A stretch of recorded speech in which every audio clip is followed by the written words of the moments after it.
Guess the vegetable Hello name. everyone, आज फेरि हामीहरू हजुरहरूको सामु नयाँ भिडियो लिएर आएका छौँ। भेजिटेबलको नेम गेस गर्ने, त्यस पछाडि त्यो नाम चाहिँ फर्स्टमा कसले चाहिँ गेस गर्छ भनेर ल कसले चाहिँ गर्छौँ है त यो पालि हामी। ओके अस्ति नेपालीको गेममा त हजुरले चिट गरिसकेको थियो, त्यही भएर जित्स्या हो। यो पालि त चिट गर्न पाइँदैन है, एकदम फेयर हुनेवाला छ। ल मैले एउटा भेजिटेबलको नेम गेस गरिसकेँ। मैले पनि गरे। ओके ल मैले नै भनौँ। हुन्छ।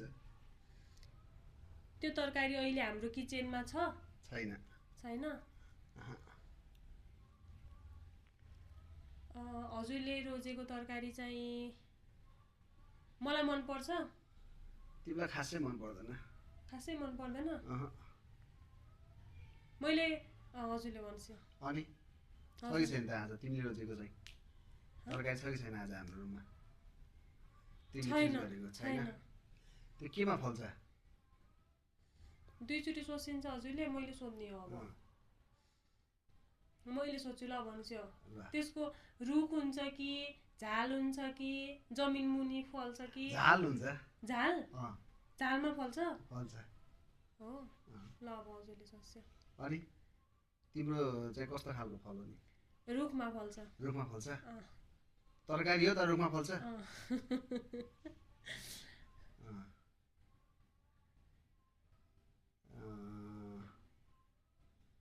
रुखमा फल्छ भने तिमी सोध नि त नि। ए मेरो पालो है। झालमा फल्छ भनेपछि सिमी? होइन। होइन? होइन। ल हजुरले भन्छ। रुखमा फल्छ होइन तिम्रो? रुखमा फल्छ भने चाहिँ तरकारी रुखमा फल्ने भनेपछि के होला त? अलिक गेस गर्न गाह्रो भयो त साथी हो।